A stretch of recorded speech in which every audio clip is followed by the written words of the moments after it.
L for ligestilling. L for ligestilling mellem psykiatri og somatik. Det er nemlig sådan, at somatikken har udviklet sig inden for de seneste årtier ganske meget mere i forhold til psykiatrien. Nok også i kronebeløb, men det er ikke det, der er så afgørende. Det, der er afgørende, det er, at kapaciteten inden for somatikken relativt set har udviklet sig flere procent, end kapaciteten inden for psykiatrien har gjort det målt også i procent i forhold til psykiatrien selvfølgelig, inden for den samme tidsperiode. Så når vi kigger på procenttallene her, jamen, så når vi måler de to udviklingsgrader i forhold til hinanden, så er somatikken løbet 33% fra psykiatrien. Det betyder, at hvis psykiatrien skal indhente somatikken, så skal der investeres nu 2,2 milliarder kroner frem til 2020. Og det er vigtigt. Fordi vi ved, at psykiatrien koster samfundet ganske mange penge. I 2010 kom der en hvidbog fra Social- og Forskningsinstituttet, hvor man anslog, at psykisk sygdom dengang kostede 55 milliarder kroner det danske samfund, og cirka 10% gik til behandling. I dag ved vi, at behandlingen af psykisk syge koster 7,2 milliarder kroner. Det skal man så sammenligne med de 5,5 milliarder fra 2010. Så kan vi sådan nogenlunde susse os frem til, at hvis vi skulle i dag skønne, hvor meget psykiatrien koster samfundet, så ville det være omkring 70 milliarder kroner. Og det kommer så af, at når man bliver psykisk syg, mister man arbejdsindtægt og ryger over på overførselsindkomst, så det er ganske mange penge, som samfundet mister. Nok er der nogle skatteindtægter fra, når man er på arbejde, som bliver reduceret, når man er på sygedagpenge.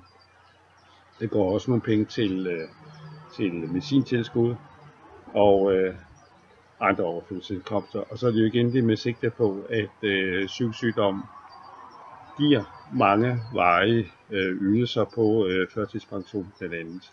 Det vil vi gerne undgå.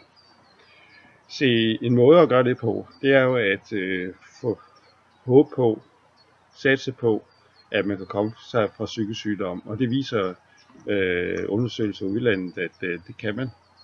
I USA og Storbritannien, som vi kigger på, der ved vi, at helt op til to tredjedele kan komme sig fra psykisk sygdom i nogle tilfælde. Det generelle lag, det ligger omkring 50-60%. Det er sådan det mest almindelige, når man laver en god indsats. Det er det her en recovery og have rehabiliteringsorienteret indsats.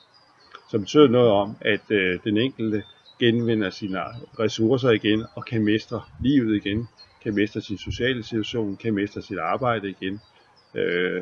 Og de psykiske problemer, som var årsag til, at man bliver syg, bliver mindre betydende. Man måske ligefrem overvinder de forhold, der gjorde, at man blev syg i sin tid. I dag ved vi herhjemme i hvert fald fra, at mange, der blev indlagt på psykiatriske afdelinger, de gør det i forbindelse med livskriser. Og det er i form af depressioner, og det er i form af vrangforestillinger og psykotiske forhold, hvor sind bliver overbelastet og spiller de mentale ressourcer, som vi har, et pus. Så man er nødt til at have hjælp og støtte fra andre for at kunne komme sig. Og det er noget, der kan ramme alle. Når vi taler om de tunge sygdomme, eller psykiske sygdomme, som f.eks. skizofreni, så er det ikke ualmindeligt, at det rammer ret begavede mennesker, hvor hjernen løber løbsk og under nogle meget svære frustrationer. Og så kan man høre stemmer, og man kan have synshallucinationer, eller man kan bare opfatte verden på en helt anden måde, end det, kan man sige, der er normalt. Det er måske også, intelligente mennesker løjet, at de kan se muligheder i verden på en anden måde, end en normalt begavede mennesker kan. Og det er faktisk med til at bane udviklingen af vores samfund, det er, at man kan udvikle samfundet. Men det er jo trist, når det udarter sig af psykisk sygdom.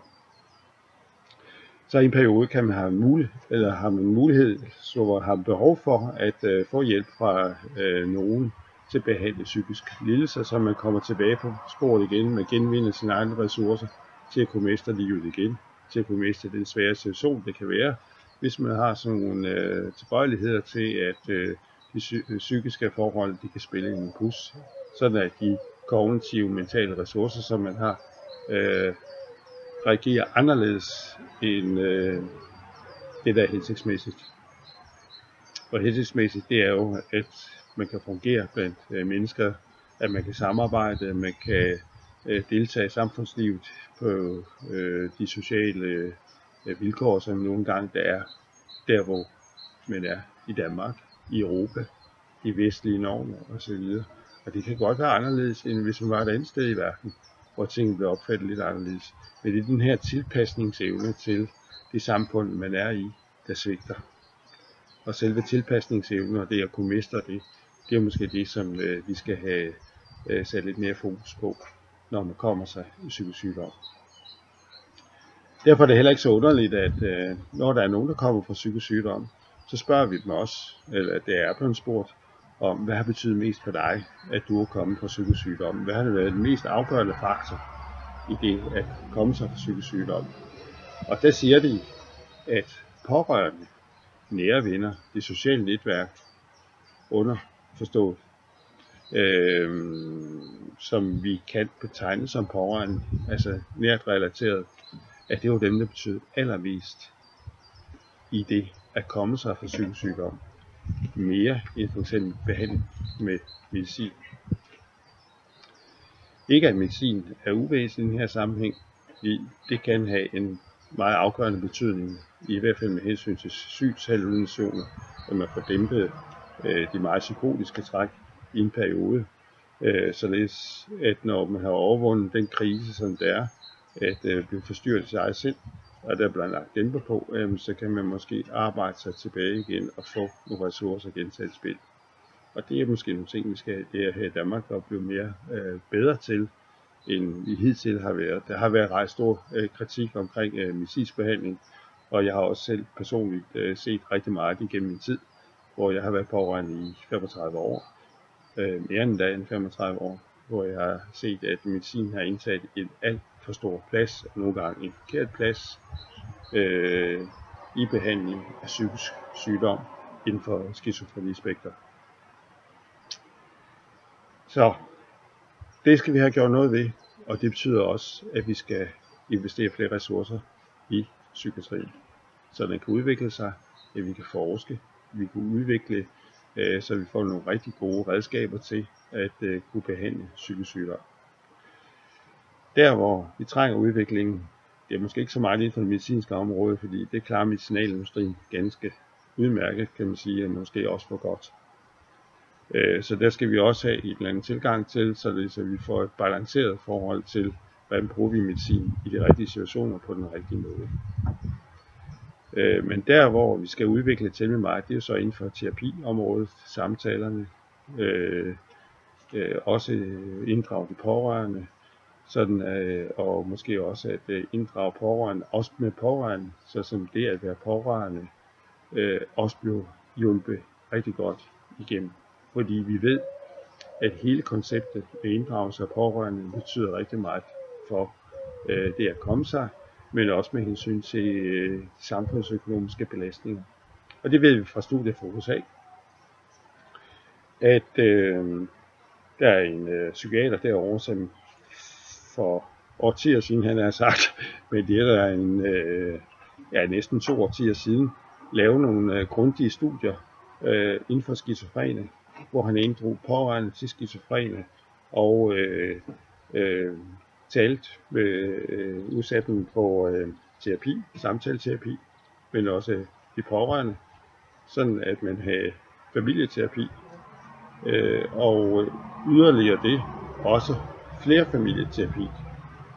Og når man gjorde det på den måde, så fik man faktisk rigtig, rigtig gode resultater, således at en ubehandlet skizofreni, der er det cirka 60-67-70% tilbagefald inden for 2 år, kunne man få reduceret ned til ved medicinsk behandling var det noget med omkring 50% tilbagefald efter 2 år.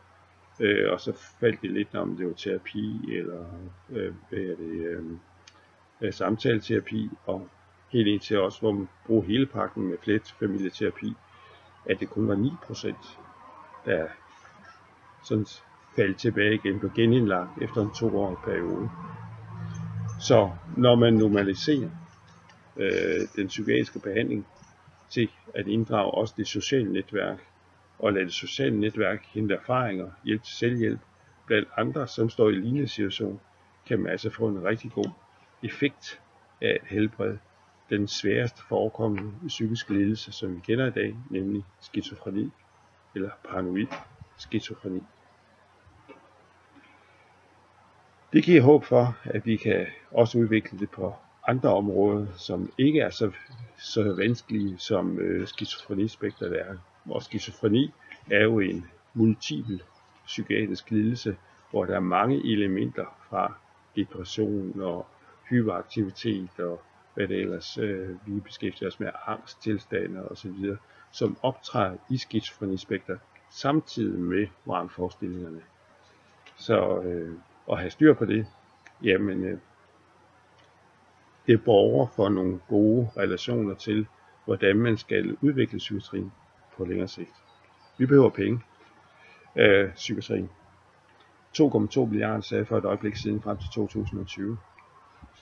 Vi ved også godt, at det giver nogle gode resultater på samfundsøkonomi, hvis man investerer i psykiatrien.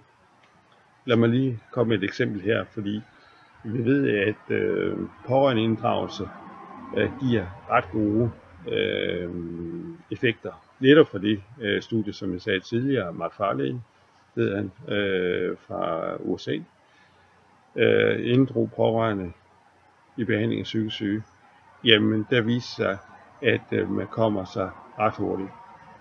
Vi har lavet en forsker på CBS udarbejdet en rapport for et par år siden, Bedre Psykiatri, at der viste, at ved at vi investerede 311 millioner kroner i psykiatrien med pårørende inddragelse for pårørende til psykisk syge med skizofreni, så vil man kunne få 1,5 milliard tilbage over en periode. Så hvis man fortsatte det, så ville man for hver krone, men altså investeret, få 5 kroner tilbage inden for så et svært område som skizofreni. Og så har vi jo alle de andre områder, som fx en helt stor depression, affektiv lidelse, angsttilstand og hvad vi ellers kan forestille sig, borderline og så videre, som er grænsetilfælde af psykiatriske lidelser. Vi ved, at inden for hele spektret, der betyder pårørendeinddragelse rigtig, rigtig meget, og det er en af hovedårsagerne til, eller det er hovedfaktoren til, at man kommer sig fra psykisk sygdom. Så derfor ligestil psykiatrien med somatikken. Husk at inddrage de pårørende. De har rigtig, rigtig stor værdi, når de psykisk syge skal komme sig. Tak for ordet.